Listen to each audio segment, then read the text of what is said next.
MLB insider Bob Nightengale has revealed that a Yankees signing at first base could be incoming in the form of a veteran first baseman, such as Paul Goldschmidt or Carlos Santana.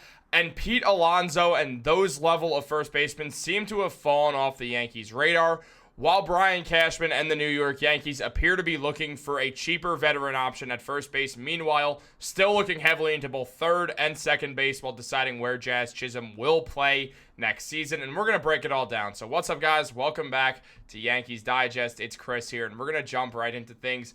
As always, and if you guys like the content, make sure to subscribe. 13.3% of viewers are subscribed. Let's get those numbers up. You guys have been killing it. We're already near 4.5K. You guys, you've just been great, but let's keep it going. But let's jump into it. We're here to talk about baseball, so that's exactly what we're going to do. Looking at guys like Paul Goldschmidt and like Carlos Santana, we're going to look, obviously, that's Brian Cashman, not Carlos Santana. Here's Carlos Santana. But looking at these guys, they have become top options for the New York Yankees, at least according to Bob Nightengale, who revealed that the Yankees are focused on these two as options for the first base position next season in 2025. And this is definitely a change of pace.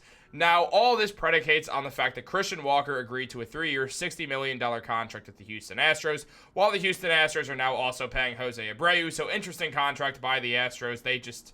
They're having a fall off. Meanwhile, Alex Bregman is out of Houston. It's unclear where Bregman's going to land. I believe the Yankees still have some interest, though it would be kind of shocking to see him go there. I imagine we're going to see Bregman go to the Red Sox, personally. It feels like the Red Sox are just going to pay someone, either Corbin Burns, or Alex Bregman. Maybe even both. Who knows? But we could see that potentially being a possibility there.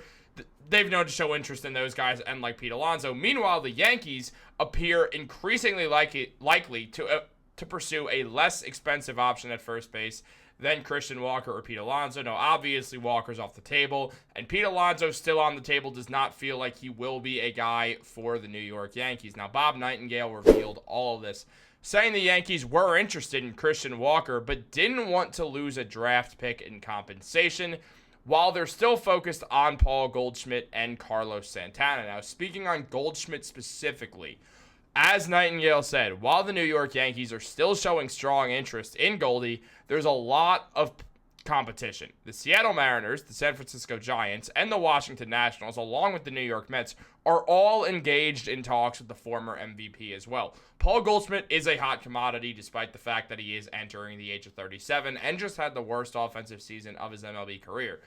Paul Goldschmidt could absolutely turn it around still if he falls in the right environment on a contending team. I mean, we saw Matt Carpenter figure it back out on the Yankees. We could see it potentially happen with Paul Goldschmidt. Maybe that's wishful thinking. But Carpenter, he gave the Yankees a lot of good moments before his injury. Paul Goldschmidt, maybe he could do the same thing. I mean, the man's a former MVP, and it's not that long ago that Paul Goldschmidt was named an MVP. And with the Yankees pursuing cheaper options than a Pete Alonso, it's likely they're going to really go hard at Goldie or at Christian Walker for guys to take over next season as the full-time first baseman. Now, Paul Goldschmidt is a former MVP that he won at age 35 with the St. Louis Cardinals. Now, since then, he's pretty much just fallen off. I mean, he's lost the ability. He's a 7-time All-Star in his past and a 5-time Silver Slugger while a 4-time Gold Glover. And the fielding is still very, very good despite the fact that he is getting older. It's the hitting has fallen off. His OPS is at a 716. It's not the same. The slugging percentage is way down from his career average. His RBIs are down. His RBIs per season are down. I mean, the hits are not great. The batting average is nothing special. Like, Paul Goldschmidt really has lost the ability to be a dynamic offensive force, but he's someone you could throw at the end of your batting order and be fine. You could put him 7th, you could put him 9th, and have Anthony Volpe be at the other spot, throw a lefty in between them. It's not the end of the world. Paul Goldschmidt, again, playing on the Yankees that are a contending team, there's a world where his hitting is able to turn around because he's playing for a good team. That is a very likely scenario that we could all see happening. And if that happens, then yeah, that would be phenomenal for the New York Yankees, and they could get another good season out of Goldie.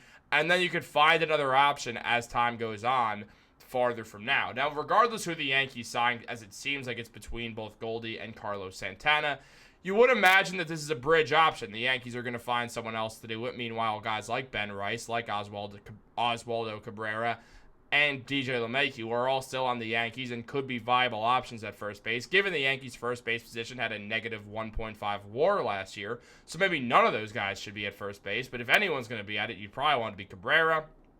Now, Ben Rice had that 3-home-run game, but after that, couldn't really find his groove hitting the ball. Meanwhile, DJ LeMahieu, it just feels like he's washed up.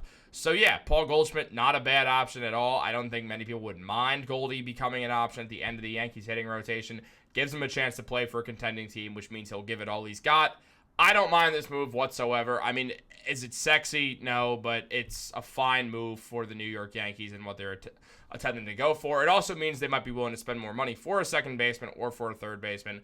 Those positions obviously matter a bit more. Now, Carlos Santana, on the other hand, a silver slugger, a one-time All-Star, and a Gold Glover, can still field very well also. He used to be a catcher, but those days are most likely behind him completely, as he's 38 years old and will be 39 halfway through the Yankees season, so he'll totally be a bridge option for a year. And look, Santana's better than Goldschmidt as of last year. I mean, Santana had an OPS that was league average. His OPS plus was above league average. The slugging percentage is better. I mean, just look at the numbers. Let's go back. I mean, hits. We'll look here. Goldie had more hits. Santana had more home runs. Goldie had a bit higher of a batting average, so there is that. You'd have to put Santana at the end of the batting order also. Goldie had more runs. He had less RBIs. He obviously had more stolen bases. The on-base percentage for Santana is higher. OPS is higher for Santana than it was for Goldie. The OPS plus is higher for Santana. The OPS plus is above average at 109, while the average is 100. Goldie had a 98. As of right now, it's hard to not argue, according to these stats, that Carlos Santana is worse. It's tough to say I'd rather Santana because he's going to be older, and it feels like Goldie playing for a team that's a contender, as I've said 20 million times in this video already. It could make some sense for the Yankees to try to see if they've got 1 year left in them. And it's still sort of exciting to see Goldschmidt become a Yankee. Like, it just would be. Like, I think we could all agree on that. So it would be a nice little pickup for the Yankees. It's just the numbers say Santana's better. Look, neither of these options are, like, phenomenal options where you're like, oh, like, you're not going to lose your mind at it. But it is both two guys who can be viable first base options for a year while the Yankees try to figure out what to do with that position more long term. And I'm very interested in the Yankees trying to do either of these things. Now, given it does seem like Aaron Judge is going to move to first base eventually and probably not the too distant future as he's 33 years old. But as of right now, Judge will be in right field, with most likely Cody Bellinger being in center field, especially now that we're seeing the Yankees are focused on guys like Goldie and Santana. It feels like Bellinger will mostly be a center fielder who will take nights of center field off to play first base just to give him a rest a bit, and also because he can be a first baseman and the Yankees can throw Dominguez in center field and Oswaldo Cabrera in left field and problem solved. You could do that. There's ways for the Yankees to work this around, but I am very interested in knowing what you guys all think. So let me know down below. Like this video, subscribe, turn on post notifications. Have a great day, and go Yankees.